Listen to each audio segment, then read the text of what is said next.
Here is something I need you to really hear right now. After 24 years as a retirement and estate planning attorney, after sitting across from more than 600 people at the most financially consequential moments of their lives, I watched the wealthiest clients who walked into my office do something completely different from what most middle-class Americans believe they're supposed to do with their money in retirement. They didn't sell their assets. They borrowed against them. And when they eventually passed away, they left those assets to their children and grandchildren in a way that legally and permanently erased decades of accumulated capital gains taxes. Every penny of it. Gone. Legally. This strategy has a name in financial and legal circles. People call it the buy, borrow, die strategy. I've started calling it the borrow until you die strategy, because honestly, that name is the most accurate description I know of how real, lasting, generational wealth is built and preserved in this country. I'm Carol Ann Mitchell. I practiced retirement and estate planning law for 24 years in Scottsdale, Arizona. I retired 8 months ago at 65, and if I'm being completely honest, I wish I'd done it at 63. But that's a conversation for another day. What I want to do right now is explain this strategy in plain English. No jargon, no footnotes, just the real mechanics of how this works, and how some version of it might change the way you think about your assets as you head into or through retirement. You don't have to be a billionaire for this to apply. You need to own assets that appreciate. And most of you watching this do. So stay with me on this. This is going to matter. I want to start with an illusion. A very comfortable, very familiar, and honestly quite dangerous illusion. The one that sounds like this. I will spend my working years building assets, my 401k, my house, maybe some investments in a brokerage account. And then when I retire, I'll sell or withdraw from those assets to fund my life. I'll draw them down responsibly and live on what I've built. That's the plan, right? And I get it. I designed versions of this plan for clients for decades. It is not entirely wrong, but it is incomplete. And incomplete retirement plans can cost you, can cost your family, hundreds of thousands of dollars in taxes that nobody ever told you weren't mandatory. Let me take you back to 2017. A woman I'll call Patricia sat across from me in my office. 62 years old. 30 years as a hospital administrator. About $940,000 in her 401k and IRA, a paid-off home worth around $420,000, and $180,000 in a taxable brokerage account. Solid situation. She had a plan she was proud of. Retire at 63, take $52,000 a year from her IRA, keep the house as a safety net, sell it if things got tight. I told her honestly, "This works, Patricia. You will not run out of money." She smiled. Then I pulled out a sheet of paper with math she'd never seen before. Every dollar she withdrew from her traditional IRA would be taxed as ordinary income, not capital gains rates, ordinary income. At $52,000 in annual withdrawals, she was looking at roughly $12,000 to $14,000 per year in combined federal and Arizona state income taxes. Over 25 years, if she was healthy and fortunate enough to live to 87, that was potentially $300,000 to $350,000 in taxes on money she'd already paid taxes on when she earned it the first time. Patricia looked at me for a long moment and said the question that changed everything. Is there a better way? I said, there might be. Let me show you what the wealthiest people I've ever worked with actually do. Because the wealthy don't fund their retirement by selling assets and paying taxes on the gains. They borrow against their assets and pay nothing to the IRS on that borrowed money. That distinction is one of the most powerful concepts in all of retirement and estate planning, and most people have never had it explained to them in plain language. Here's how the mechanics work, and I want to be precise. The reason borrowing functions as a wealth strategy comes down to one bedrock fact in the United States tax code. Loans are not income. This is not a loophole or a grey area. It is how the system is structured. If you take out a home equity line of credit against your paid-off house today, borrow $60,000, that $60,000 does not appear on your federal tax return. You don't owe income taxes on it. You don't owe capital gains taxes. Why? Because it's debt. You owe it back. The IRS taxes income and gains.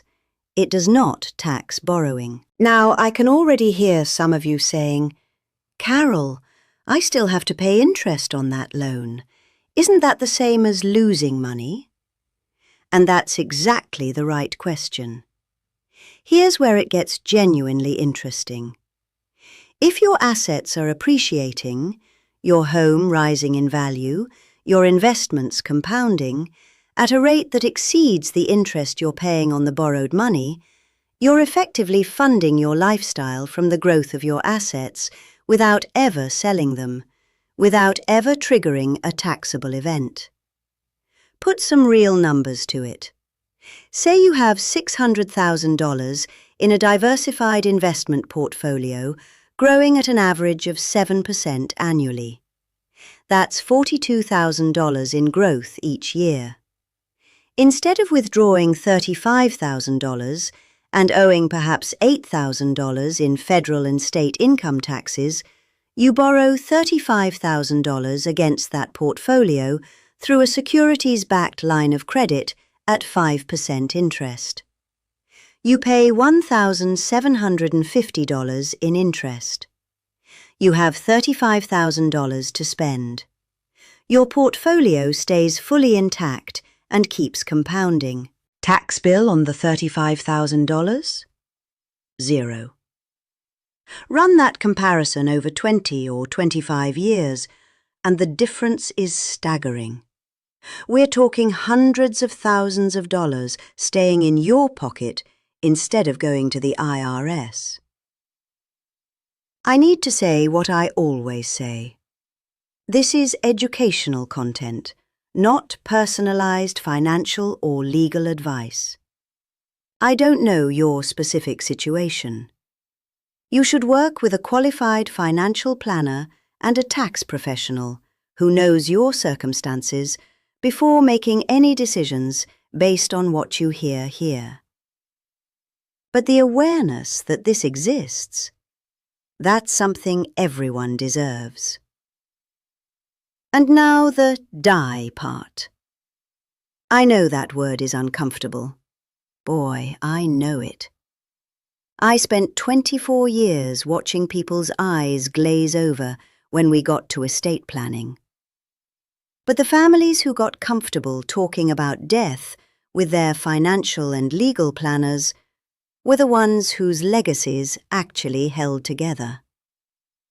So let's talk about it. In the United States, when you die and leave appreciated assets to your heirs, investment accounts, real estate, a business, those assets receive what is called a step-up in cost basis. Here's what that means in plain English.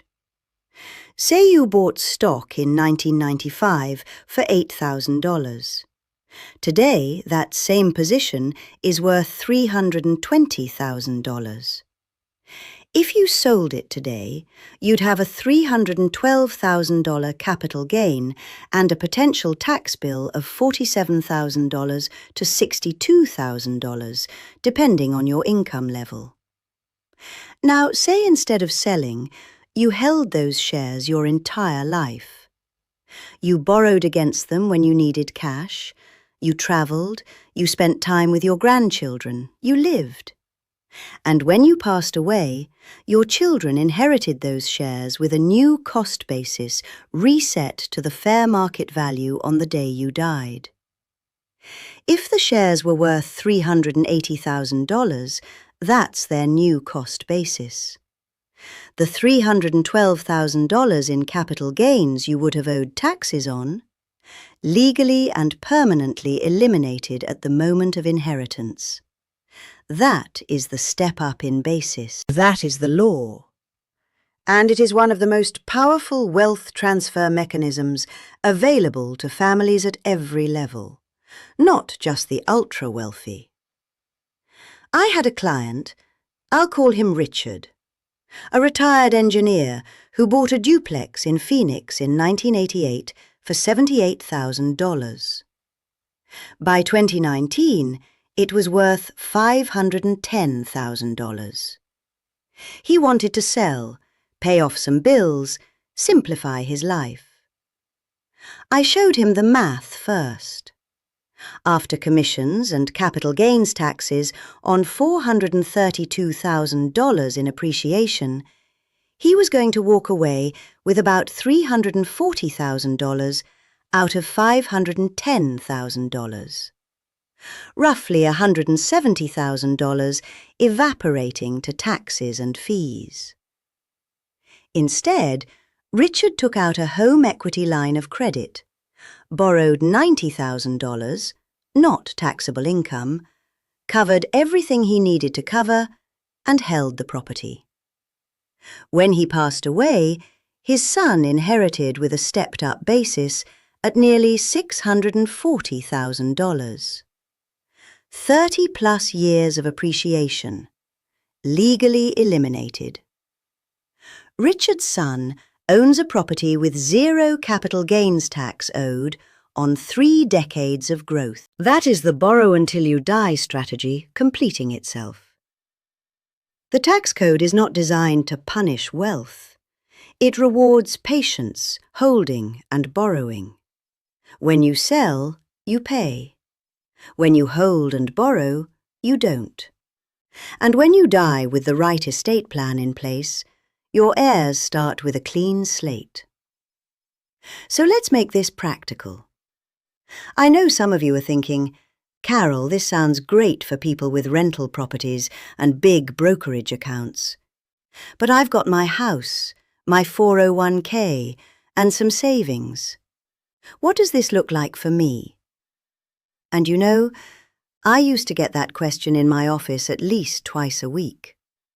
The honest answer is, you may have more to work with than you think. And even if this strategy only partially applies to your situation right now, understanding it changes how you make decisions about assets you may acquire or pay off in the years ahead. The most accessible version of this strategy for most Americans is the home equity line of credit, the HELOC. If you own your home outright or have meaningful equity, you can borrow against it at relatively low interest rates. The borrowed money is not taxable income. Your home keeps appreciating. When you eventually pass away, your heirs inherit the home with a stepped-up basis. Whatever appreciation accumulated during your lifetime, erased. The second option is the securities-backed line of credit. If you have a taxable investment account, not your IRA or 401k, but a regular brokerage account, many large firms will let you borrow against its value. You pledge your investments as collateral. You borrow at reasonable rates. You don't sell, don't trigger capital gains, and your investments stay invested and keep compounding. I do need to be honest about risk here. If your portfolio drops sharply, the lender can require you to repay quickly or post additional collateral. This is real risk, not theoretical. It requires ongoing attention and a reasonably stable, diversified asset base. It is not right for everyone. The third vehicle worth knowing about is the cash value life insurance loan. If you have a permanent life insurance policy, whole life or universal life, that has built up significant cash value, you can borrow against it income tax-free. The loan doesn't have to be repaid during your lifetime. When you pass away, the outstanding balance is simply subtracted from the death benefit your heirs receive. It is, in essence, a purpose-built version of this strategy, packaged into an insurance product. As for your 401k and IRA, the accounts most of you have been feeding for decades, I want to be straightforward. While still employed, you can take a 401k loan up to 50% of your vested balance, capped at $50,000. But once retired, those loans are generally no longer available. And you typically cannot borrow against an IRA at all. The borrow strategy works best with non-retirement assets: real estate, taxable brokerage accounts, business equity, life insurance cash value. This is why having assets outside your retirement accounts carries real tax advantages that most people don't talk about. Those assets can be borrowed against without ordinary income tax consequences, and they receive the step-up in basis when you pass away. Your retirement accounts do not. I had a client named Susan, 67, nervous about market volatility, ready to sell $580,000 in index funds and move everything to cash. Before she pulled the trigger, I showed her what liquidating would actually cost. Somewhere between $70,000 and $90,000 in capital gains taxes. Gone. Permanently. Instead, we talked about establishing a securities-backed line of credit, a borrowing buffer she could tap if she truly needed cash, so she didn't have to sell. She kept the portfolio. 3 years later, it had grown to over $730,000. She never borrowed a dollar. But knowing she could made all the difference between a fear-driven decision that would have cost her family a fortune and a patient, informed one that preserved everything she'd spent a lifetime building. And that is what I want to leave you with. This strategy is about optionality. It's about knowing what's available to you before you make a decision you cannot undo. Because in 24 years of practice, the most expensive mistakes I witnessed weren't driven by greed or bad investments. They were driven by fear, made in haste, without enough information. People who sold appreciated assets because they were nervous, who paid hundreds of thousands of dollars in unnecessary taxes because nobody ever sat across from them and explained that borrowing was an option. So before you sell any appreciated asset, before you liquidate a brokerage account, sell a piece of real estate, convert a portfolio to cash, have one conversation with an estate attorney and a tax professional about whether a borrowing strategy serves you better. It might cost you an hour of professional time. It might save your family more money than you can easily imagine right now. You can make more money. You have proven that over an entire working life. What you cannot do is get back the wealth you handed over to taxes you didn't have to pay. Don't waste either one. This is educational content only, not personalized financial or legal advice. Work with professionals who know your specific situation. But know these tools exist. Know that the wealthy didn't build generational wealth by accident. They built it by understanding exactly this. And you deserve to understand it too. I'll see you next time.